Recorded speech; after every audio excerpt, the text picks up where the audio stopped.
Welcome to the Irish NFL show. This is our week 2 preview show. We break it up over 4 parts. Like all the best coaches, we use all 4 downs. Myself, Brian, and Colm live in 4 down territory, and that's where we're going to be tonight and where we are every week on Thursday. As we're recording, week 2 is set, of course, to kick off later tonight at time of recording with the Vikings at the Eagles. That game kicks off at 1:20 in the morning, and you can check out our Thursday night football preview podcast to get the full rundown on that matchup. We'll start this show, though, as we always do, by previewing the first of the 6 o'clock slate, the 6 o'clock Sunday kickoffs, that is. This preview is brought to you by RuPoint, demonstrating the value of global PR and comms. You can see how RuPoint can help your business navigate the global media stream at rupoint.com. On then to game 1, which is Ravens at Bengals at 6 o'clock. Brian, Bengals looking for their first win of the season. Unexpected reverse, not necessarily unexpected if you follow divisional form. Of course, we should point out where the Browns have kind of owned that one, but really fell flat offensively, looking to bounce back against the Ravens team that didn't exactly light it up, but got the job done in week 1. How do you see this one going? I think the pressure's on the Bengals. I know the Ravens will fancy their chances going into this. So I was just looking at some interesting nuggets on this game. I mean, Lamar Jackson's only played once of the last 5 games against the Bengals because of injuries dating back to 2 years ago. He didn't play 2 years ago. He didn't play in either of the games in last season. Played earlier on in the season. Didn't play the late games in December, and obviously the playoff game. It'd be interesting to see what kind of game plan they put up against them, because let's be fair, they're not used to playing against them. It's been quite some time. It'd be interesting to see how they go against this Ravens offense defensively from a Bengals perspective. I think the key for the Ravens is trying to, I suppose, run the ball effectively throughout the course of the game, which is a big loss in terms of Dobbins is gone. So you're reliant on Gus Edwards. I'm not entirely sure whether that's going to be fruitful throughout the course of the game. But the Bengals, for me, have a real point to prove after last week. I touched on it on the show on Monday in terms of Joe Burrow's 82 yards. I didn't realize it was his worst game of his career. That was something only kind of came to me today when I was looking through the details on this game. And like, you got Jamar Chase, you got Higgins, Tyler Boyd, all looking to really supposed to kickstart their season. It's a tricky one. It's a tough, it's an AFC North weekend, but I'll go Bengals. I think the fact that Marlon Humphrey, cornerback for the Ravens, doesn't look like he's going to play. He didn't play week 1. He looks like he's unlikely to play again.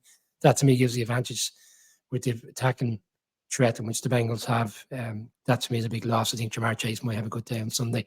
And I'll go with the Bengals to kickstart their season, which a lot of people felt they would have done last week. Colm, not exactly an offensive explosion under the new OC in Baltimore, and a bit of bad news, of course, with the news that J.K. Dobbins is on IR now for the season. Bad injury suffered by him. Do you see them? Famously, we talk at this time every year, and it's the old cliche: "Oh, the defense is ahead of the offense for the first couple of weeks." That certainly looked like it was the case in Baltimore. You see them being more expansive this week?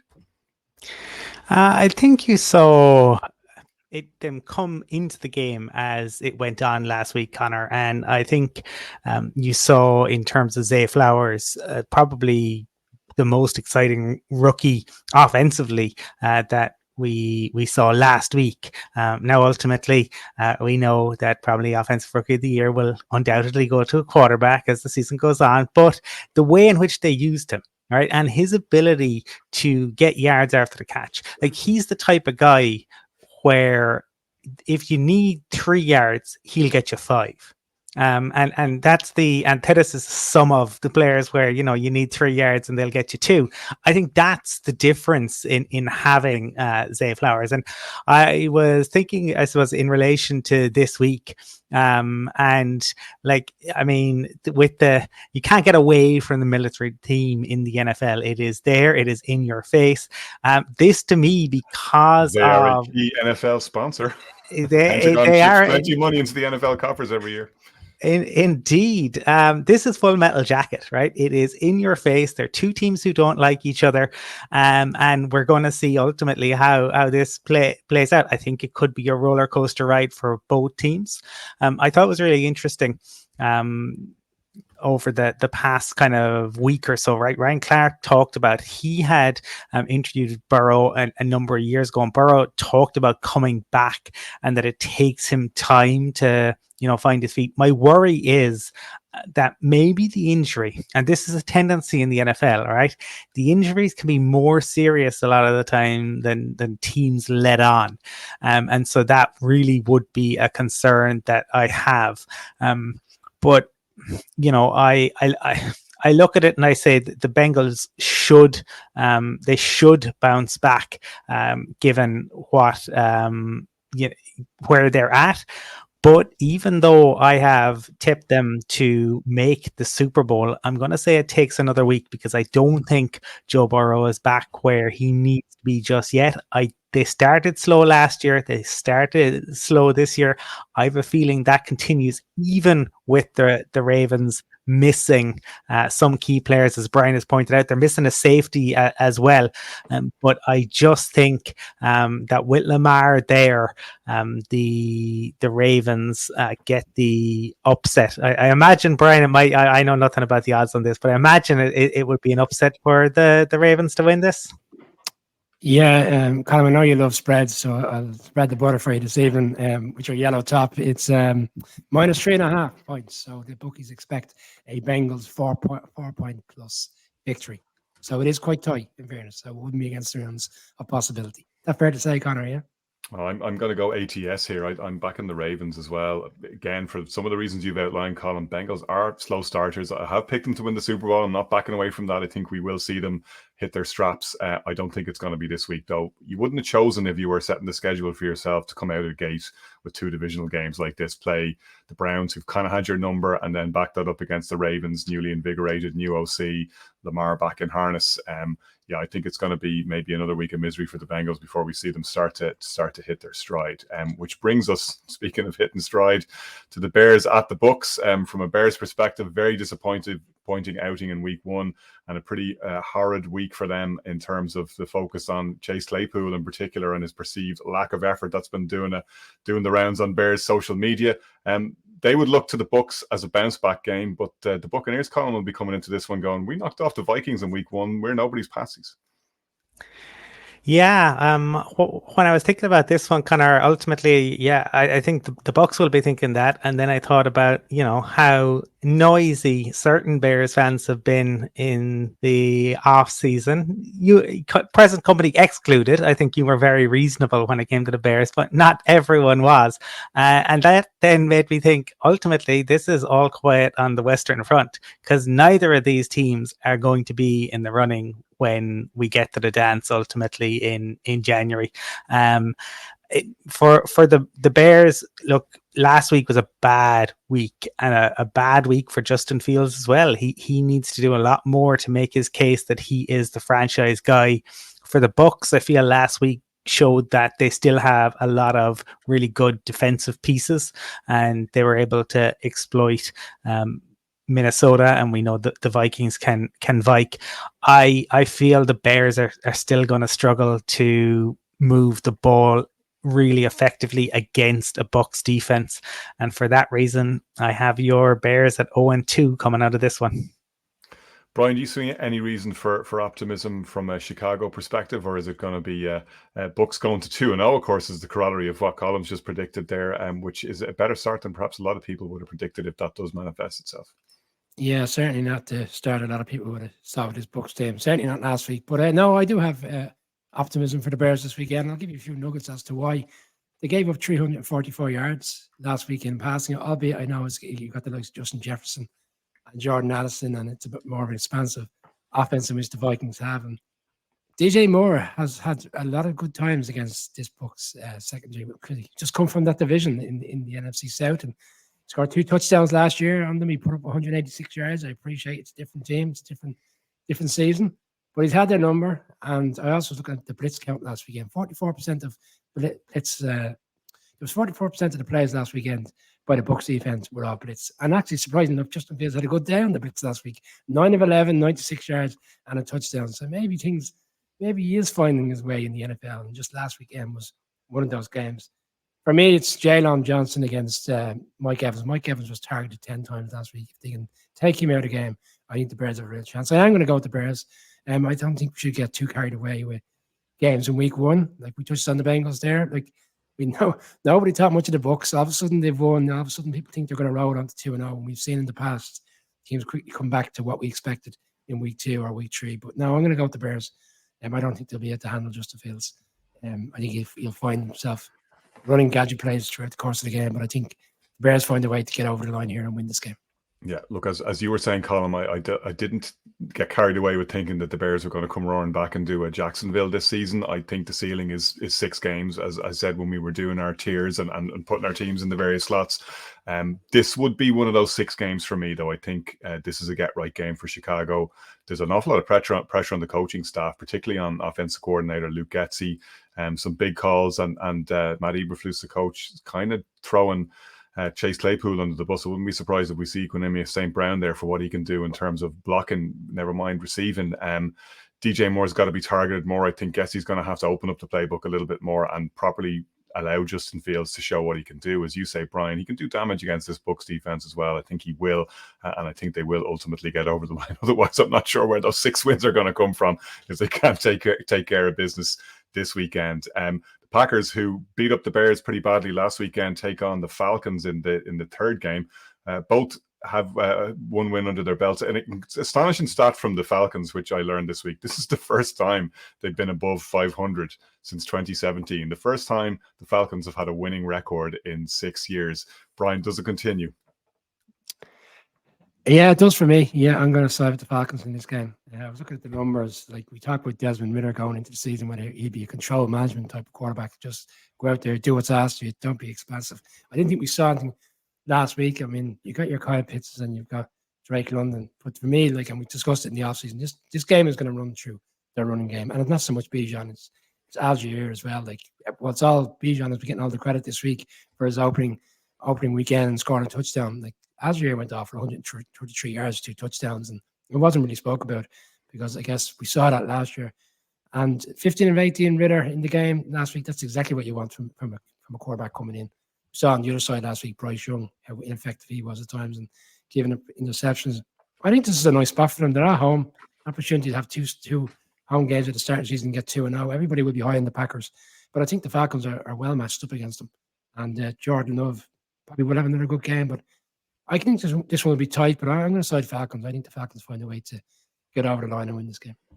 Colin, it was difficult to actually gauge how good Jordan Love is last week. So bad was the Bears defense and so inept at times. What was their game plan? They failed to put any real pressure on him. Probably going to be a lot different against what the Falcons are going to deploy. At the same time, you come back to Lambeau 2-0 without even playing a home game, and you're feeling pretty good about the way the season is shaping up. Yeah, absolutely. For me, this one, I compare this to Paths of Glory because ultimately I think these are 2 franchises who are looking at different ways of doing it, right? Arthur Smith is doing things his way. He doesn't care about fantasy football. He doesn't care about the names. He doesn't care about what anybody says about him. And that's annoying an awful lot of people in the NFL media world, in the podcast world, saying, no, you have to, you have all these star players, you got to get them involved.